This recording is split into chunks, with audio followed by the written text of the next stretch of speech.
Giving birth is risky, and when you're a Mama Labradoodle dog, it's even riskier because you can't talk, and so you can't say when something's wrong.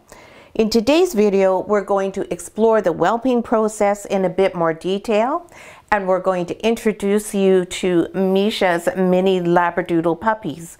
We're going to find out how everything went with Misha's birthing process. Are all the puppies safe and healthy? Did anything happen that was unusual during this whelping process? Hi, I'm Claire from Isle Labradoodles, and these little Australian Labradoodle puppies are not quite 2 days old. And Mama Misha is going to proudly show us all of her Labradoodle puppies today, and we're going to share the story of their birth. So as a Labradoodle breeder, just exactly what do we do when our girls are going to have puppies? Well, the first thing is we have to get ready for their arrival. That seems obvious and doesn't seem like it would be too complicated, but it's actually quite a process. It starts off right from when the girl cycles. When the girl comes into season, we do a series of blood tests that measure her progesterone level. And from those tests, we can tell when she's ovulating. Now, dogs are pregnant for only 9 weeks, not like people who are 9 months, just a very short 9 weeks. And we know what their due date is by calculating from their ovulation date. Many people get confused and think, oh, well, you would count the days based on from the day that the honeymoon was or when the day the girl came into season. But it's not that. It's the day that she ovulates. And on average, girls are pregnant for 63 days. So the first thing we do as breeders is we note that 63-day period from the day we know she's ovulated. That's also how we plan our honeymoons, because we don't breed our dogs when they ovulate, but rather a few days after that.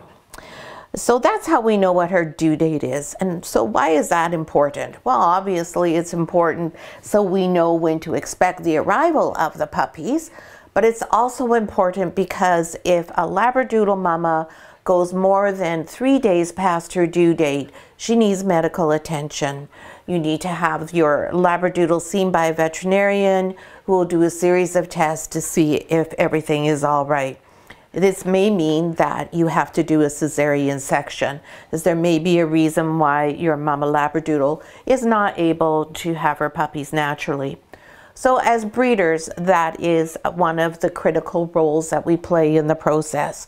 We do all the tests, we know when the due date is, we know if the puppies haven't arrived, then that's time for us to take action and make sure that things are being dealt with by a medical professional.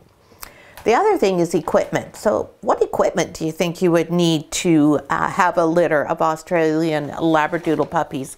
Well, I can tell you as a Labradoodle breeder, we have quite a collection of equipment.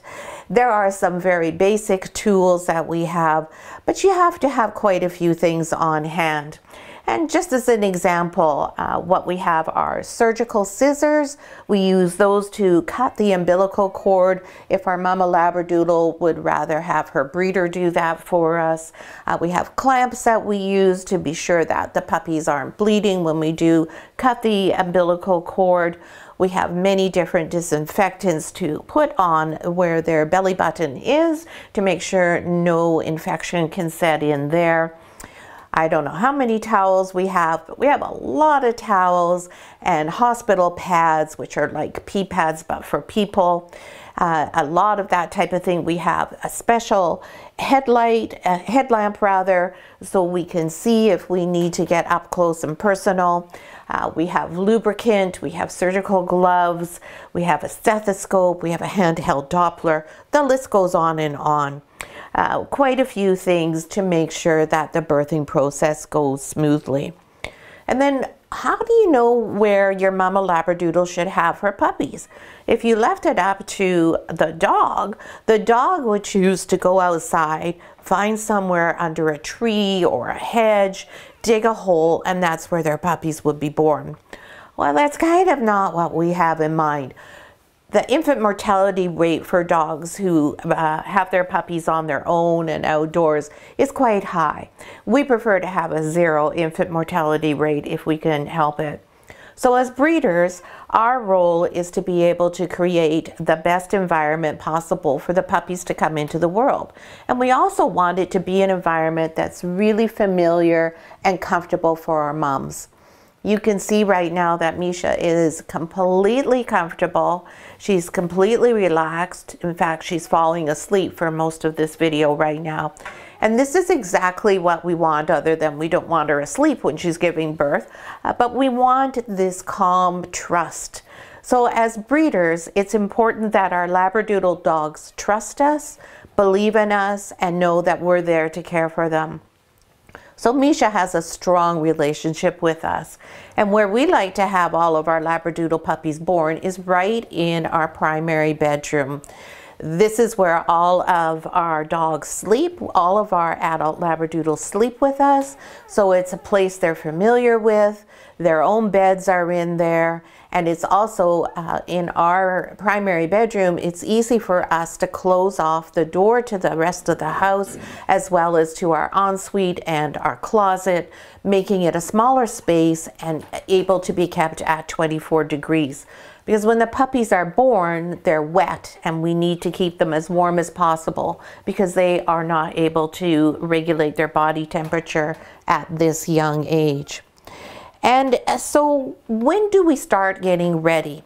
Because we bring all of our towels, we bring our supplements, we bring our thermometers, all of the items that we have to help our Labradoodles give birth easily into our bedroom.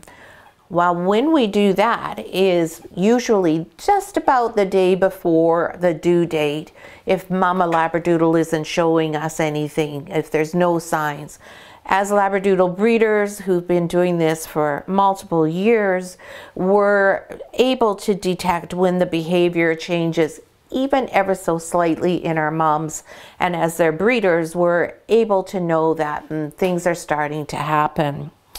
And what about our other dogs and puppies that we have here at Van Isle Doodles? Well, we're really lucky to have a great team at Van Isle Doodles. There's Reynold, myself, and our 2 helpers, Shannon and Taylor. Taylor's our main helper, and it's great. She lives very close to us. She can come over at the drop of a hat, and she can help manage the other dogs and the puppies. We don't want our other dogs to be anxious or worried when they are separated from us, when we're doing our job as breeders and being mid-woofs. And we also, if we have other puppies, which we often do, we don't want them to go without supervision. So Shannon or Taylor is here, and also Reynold can go back and forth and look after the other dogs and puppies if a delivery is being made or things like that as well. So you need one dedicated breeder to be with the mom at the whole time. So how do we know when labor is starting? Well, dogs have 2 stages of labor. The first one is called stage 1 labor. And what happens in stage 1 labor is the puppies are located in this approximate area of mom's body, and they need to move down the uterine horns towards the exit. And so in order for the puppies to move down, mom must have contractions. Now these are not the contractions that we can visibly see her having when it's time for the puppies to deliver in the next stage of labor. These are contractions that are occurring that we don't actually see visibly. But as breeders, we're able to notice that our Labradoodle moms are starting to get ready to have their puppies in 3 ways. Generally, they will pant and they'll be very restless. They also will shiver, and the shivering is from the discomfort of the contractions. So you see your girls giving a little bit of a shake every now and then. And then as well, we can see the puppy starting to move. Sometimes in this area here in particular, you'll see a puppy, it looks like literally like it's sticking right out this way. There'll be a bulge that's a good 2 inches and it will be quite active. You can see a lot of movement in our Mama Labradoodles' tummies when the puppies are starting to make their way down to be born. And so how long does this phase last? Well, this phase is quite unpredictable. It will change with every pregnancy. So just because a girl was fast with her first litter doesn't mean she will be with her next litter. It can last anywhere from an hour to 24 hours. If your mom is in stage 1 labor, as a breeder, you will want to take your dog to the veterinarian for her to be checked if puppies haven't started arriving within 24 hours, or if she's not actively pushing and starting to prepare for the puppies to be arriving. So after 24 hours, if we've gone through the whole process, mom doesn't eat, she's constantly going to the bathroom to evacuate her system, she's shivering, she's panting, she may be digging as well to make a nest, and nothing goes from that point. After 24 hours, we're going to be in contact with a veterinarian. So we also say that dogs can't talk, but I can tell you that dogs do communicate with us, just not using words. So because we're fortunate enough to share such a strong bond with our girls, they are able to tell us, and we are able to recognize as breeders when they're in distress, when the pain is too much, when they need help from us. It's not difficult once you've had years as a Labradoodle breeder to be able to understand what your girls are actually saying to you. So on Vancouver Island, we don't have a lot of emergency veterinary support. We are located in the middle of Vancouver Island. So it's an hour's drive for us to get to either major center, either Victoria or to Nanaimo. And there are emergency hospitals for dogs in both those locations. And, you know, we try to do our level best to not have to go. It's always a bit hit and miss as to the knowledge of the particular veterinarians who will be working that day. And of course, it's very stressful for the mom if she has to get in the car and go for a drive and then go in a hospital and be separated from me. As her breeders, I'm also her support person. I'm the one she's having the puppies with. So we hope that we don't run into those problems. But if something does happen, we do have that support available to us. Now, after we've gone through that first preliminary phase of stage 1 labor, then we go into what's called active labor. And that's when the party starts. That's when we can see mom pushing. She'll usually squat like she's got to take a poop. She'll be usually going in circles, almost always counterclockwise. And she'll be digging a bit, and that's when the puppies are going to start to arrive. So with Misha, usually she's very quick. And what took place with her this time with these little mini Labradoodle puppies was she was in about stage 1 labor for about 12 hours. It was quite a long time. She started around 6-ish in the morning, and the sun was just coming up. And we spent all day together. We spent a lot of time in bed together on our bed. We watched some YouTube videos to learn some more things about dogs because we always like to be continuing our education. We walked around a little bit. We went outside. We had some water, and we mostly spent most of the time just cuddling together. And now during that period of time, we also had our own 3 dogs there for support. Ripple and Spirit and Peanut were there. They weren't bothering Misha at all. They're very familiar with the process, and they can provide a little bit of comfort for Mama Dog. And then once we started to get on with things and we could see that she was starting to push actively, then we kicked everybody out and we got Misha into the nest that we built for her, cranked the heat up, and sure enough, the puppies started to arrive. So once the puppies start to arrive, What's our role as a breeder then? Support. If mom wants to deliver the baby herself, puppies are all born in their own individual sack. If mom wants to lick all those sacks off and clean the puppy up, cut the cord with her teeth, we let her do that. If mom has the puppy and gives me the face, then I know that means that she's asking me to help her with it. So some of these puppies, Misha looked after everything on her own. Most of them she had me break open the sack, dry the puppy off, and then she went on to cleaning them from there, and of course offered them the milk bar. So the other thing we do is after each puppy is we give them a little bit of a calcium paste, and that is to help keep the contractions strong, because the last thing we want is for uterine inertia to occur, and that is when a mom stops having strong enough contractions for the puppies to come out.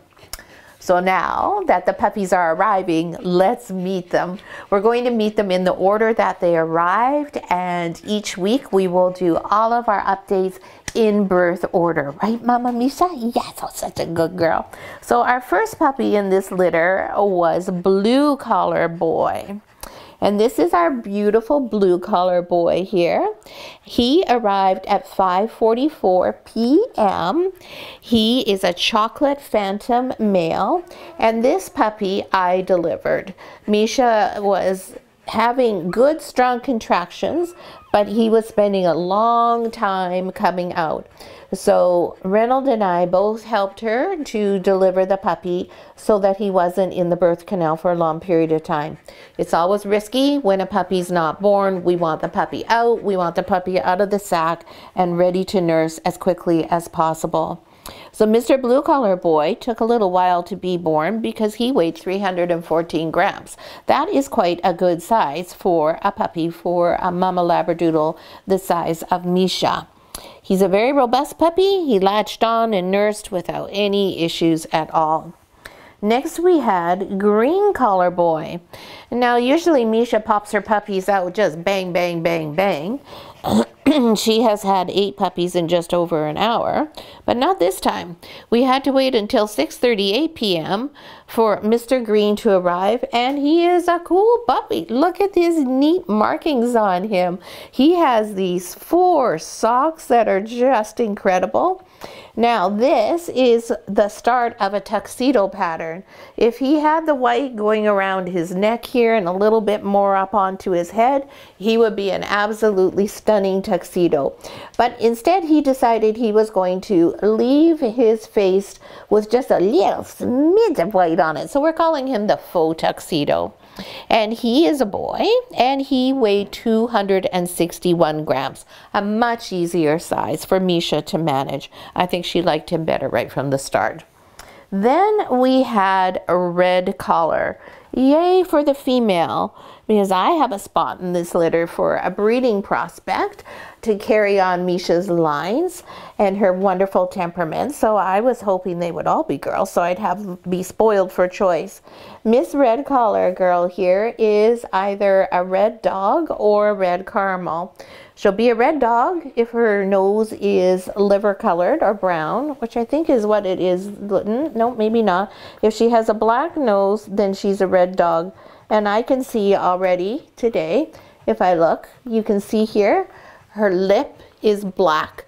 If her lip is black, that means her feet are going to be black, and so will her nose. So she will be a red girl. And she has a little smidge of white on her. And Red Collar Girl arrived at 6:45 p.m. and she weighed 298 grams. We are looking for a guardian in this litter, so if you're interested in having the pick female puppy from this litter and being a guardian, please get in touch with us through our website, isledoodles.com, and you can be the proud mama of the pick girl from this litter. She already does have a name. It's Kaita, which is a Japanese name for apricot, because I wanted to continue on Misha's tradition. Misha's name is a Japanese name. Then after red, we had black. Hey, where is black? Here we go. little black, he's black collar because he is an incredibly gorgeous, gleaming ebony puppy. I absolutely adore this puppy. This is my complete and personal favorite in terms of color and pattern for a dog. A solid black. I just adore it. If he had been a girl, I would have been so hoping that he would have been breeding quality, because that's what I would have chosen. Mr. Black arrived at 7:30 p.m. He is 245 grams. He fits into my hand, and he is the smallest puppy in the litter. Did you go, buddy? After that, we have Purple Collar arrive.